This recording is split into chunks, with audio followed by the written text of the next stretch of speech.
Hai gengs, balik lagi di Vince Station Reborn. Apa kabar semuanya? Baik. Kalau kalian penggemar voli Indonesia nih, pasti pernah dengar pertanyaan kayak gini. Kenapa sih timnas voli Indonesia tuh nggak pernah naturalisasi pemain asing kayak sepak bola ataupun basket gitu? Well, badminton nggak pernah pakai dan berprestasi sih. Cuma untuk olahraga beregu lebih dari 2 orang, kayaknya naturalisasi itu udah sangat umum. Padahal negara-negara seperti Qatar, bahkan Turki di Eropa Timur ya udah pernah rekrut pemain asing jadi warga negara, khususnya untuk memperkuat timnas voli mereka.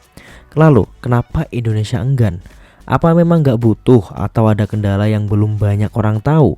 Vin akan membahas berdasarkan data, bukan asumsi. Mari kita mulai. Sebelum lebih jauh, mending kita bahas dulu naturalisasi itu apa sih? Barangkali ada yang belum tahu kan? Jadi naturalisasi itu gengs dalam olahraga berarti memberikan kewarganegaraan baru pada pemain asing supaya dia tuh bisa main di tim nasional. Contoh paling terkenal di Indonesia adalah sepak bola. Jordi Amat, Sandy Walsh, Sean Patinama, Jay Izzes, Rafael Struijk, dan lain-lain. Semua pemain naturalisasi. Prosesnya panjang, melibatkan federasi, Kementerian Hukum dan HAM, sampai akhirnya disetujui oleh Presiden. Walaupun agak dihambat juga sama bapak-bapak DPR sih, aduh. Di voli sendiri sebenarnya tidak ada larangan sama sekali gengs. Praktik ini sebenarnya diizinkan oleh FIVB. That's why Turki bisa melakukan dan beberapa negara lain bisa melakukannya juga. Aturannya pemain asing boleh pindah federasi negara, tapi wajib punya masa tunggu 2 tahun sejak terakhir kali mereka membela timnas asalnya. Contoh, kalau opposite asal Kuba mau pindah jadi pemain Turki nih, dia harus bebas kontrak timnas dulu, baru bisa dinaturalisasi. Dan hal ini terjadi kepada Mbak Farhas. Lalu apakah di Indonesia belum pernah naturalisasi pemain sama sekali? Faktanya sampai video ini dibuat, yakni 2025, Indonesia belum pernah punya pemain naturalisasi di timnas voli putra maupun putri. Karena memang tidak ada nama pemain asing yang diubah statusnya jadi WNI secara resmi lewat PBVSI. Seluruh pemain asing hanya ada di level klub profesional gengs, seperti di Proliga atau Livoli sebagai pemain kontrak biasa. Dan ya nyatanya mereka main hanya di liga domestik, tidak pernah mewakili Merah Putih di ajang resmi seperti SEA Games, AFC Cup ataupun Asian Games. Dan memang banyak pemain asing di Proliga ya, biasanya tuh dari Brazil, Amerika, Jepang, Serbia. Dan sebagai penegas saja nih, hanya untuk level klub dan kompetisi lokal aja. Kemudian kalau kita bicara peluang, seberapa besar sih peluang naturalisasi di voli Indonesia? Sebenarnya peluang itu ada, sangat ada. Secara regulasi FIVB tidak dilarang. Negara Asia Tenggara yang sudah melakukannya adalah Filipina ya. Di level klub mereka tuh banyak pakai pemain impor sebagai reinforcement. Dan untuk timnas mereka pernah wacanakan naturalisasi opposite Amerika tapi batal karena prosedurnya mahal. Tapi bukan berarti ini menutup kan. Dan kira-kira kenapa Indonesia tuh belum pernah coba sama sekali? Yang pertama mungkin adalah kebijakan dari PBVSI, yang mana adalah pakai talenta lokal dulu. Sampai sekarang PBVSI lebih fokus membina pemain lokal, yang mana ini bagus. Kalau pembinaan dan caranya tepat ya Bapak, bukan cuma statement nih. Basisnya dari Kejurnas, PON, Livoli, dan Proliga.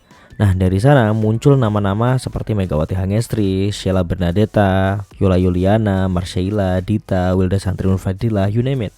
Semua hasil pembinaan daerah dan klub, bukan naturalisasi. Dalam Rakernas PBVSI 2023 dan 2024, naturalisasi itu nggak pernah dibahas secara resmi. Fokusnya masih menambah kompetisi usia dini dan menambah kuota pemain asing di liga, bukan di timnas. Dan asalkan hal ini tuh maksimal, ini oke banget. Karena ya kalau bisa kita nggak usah ngandelin naturalisasi gitu. Kita pakai aja tenaga-tenaga dari dalam negeri. Ya kita lihat aja kelanjutannya kayak gimana. Yang kedua, belum ada roadmap regulasi.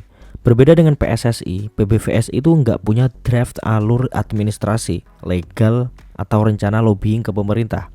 Belum ada pembentukan tim verifikasi, tim hukum, atau sponsor yang sanggup menanggung biaya proses naturalisasi yang sangat lumayan itu gengs. Dan yang ketiga adalah kendala budget. Proses naturalisasi itu butuh biaya besar, mahal.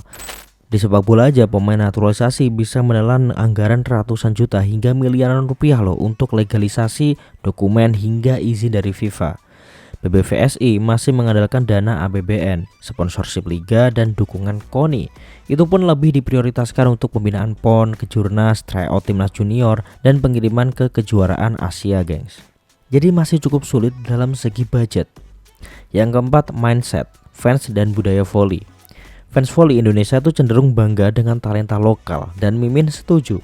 Walau ada yang berpendapat kalau mending naturalisasi aja sih di beberapa posisi untuk mendongkrak. Yang kontra juga nggak kalah banyak. Contoh Megawati Hangestri, satu-satunya opposite ASEAN di Liga Korea dan Turki, justru diapresiasi karena export player, bukan hasil naturalisasi. Kebanyakan fans tuh menganggap naturalisasi di voli itu belum jadi kebutuhan mendesak selama pembinaan belum optimal. PBVSI menilai atlet Indonesia tuh masih sangat memadai jika dilihat dari kuantitas, bukan kualitas, sorry to say. Jumlah atlet terdaftar di PBVSI yang tercatat nih sekitar kurang lebih ya 250.000 pemain dari level pelajar hingga senior. Dan ini Mimin ambil dari laporan Rakernas PBVSI. Jumlah klub aktif di Proliga tuh sekitar 10 hingga 12 tim senior per musim. Kejurnas dan PON jadi jalur talent scouting rutin. Dan kemudian Live Volley Divisi 1 dan Utama menjadi wadah pemain semi-pro dan regenerasi. Dengan data ini, PBVSI merasa supply dari talent nasional tuh masih sangat memadai. Yang lemah justru exposure ke luar negeri, yang mana ini juga benar. Tapi menurut Mimin asalkan pembinaan dan semuanya tuh lancar, semua tuh benar jalurnya, naturalisasi tuh nggak dibutuhkan loh. Karena naturalisasi tidak selamanya menguntungkan, ada faktor resikonya sendiri. Kalau kita lihat negara yang pernah naturalisasi, hasilnya tuh nggak selalu mulus. Contoh Qatar ya, pernah juara Asia sih, tapi chemistry tim kerap jadi masalah karena perbedaan gaya main. Kemudian di Turki, beberapa pemain naturalisasi itu nggak bertahan lama karena adaptasi budaya, bahasa, hingga tekanan fans lokal. Di Filipina juga rencana naturalisasi sempat ditolak fans karena dianggap instan dan menutup peluang pemain lokal. Dan memang benar, naturalisasi tidak selalu mengangkat prestasi. Karena prestasi jangka panjang butuh fundamental yang kuat. Bisa dari program pembinaan berkelanjutan, liga yang sehat dan kompetitif, dukungan sponsor dan exposure internasional juga sangat dibutuhkan. Contoh nyata, Megawati justru lebih dihormati fans Indonesia karena berani keluar ke liga asing tanpa status naturalisasi sekalipun. Contoh negara yang udah berhasil deh, Korea dengan liganya yang sangat kompetitif berhasil mencetak timnas yang mampu bersaing. Ya walaupun baru-baru ini timnasnya terdegradasi dari VNL sih. Ya kita ambil dari Jepang deh. Hampir sama, mirip kok. Jadi kesimpulannya kalau ditanya kenapa Indonesia tidak naturalisasi pemain voli, jawabannya boleh tapi belum prioritas. Aturan FIVB memungkinkan tapi prosedur di PBVSI belum disiapkan. Budget, roadmap, dan mindset fans belum mendukung. Fokus PBVSI juga lebih ke pembinaan dan membuka jalur pemain diaspora agar main di luar negeri, bukan mengimpor talenta asing menjadi WNI. Kalau menurut kalian nih, apakah Indonesia tuh perlu naturalisasi pemain voli untuk kejar prestasi di level Asia atau dunia? Atau kalian lebih bangga kalau pemain lokal kita kayak Megatron bisa tembus liga luar dengan nama sendiri? Tulis pendapat kalian tuh di kolom komentar. Capek tahu kolom komentar isinya judul mulu, mana susah banget diberantas lagi. Yaudah, mungkin segitu dulu aja konten hari ini. Terima kasih semuanya. Jangan lupa subscribe, bunyi lonceng notifikasinya supaya kalian gak ketinggalan konten-konten terbaru dari Vince Station Reborn selanjutnya. See ya in the next video, guys. And bye-bye. I know you told your friend you're not okay, and tell me what's wrong and why you never said you felt that way. And guess you're trying to stay strong and fake a smile until I look away. But I've known you too long, it hurts to watch your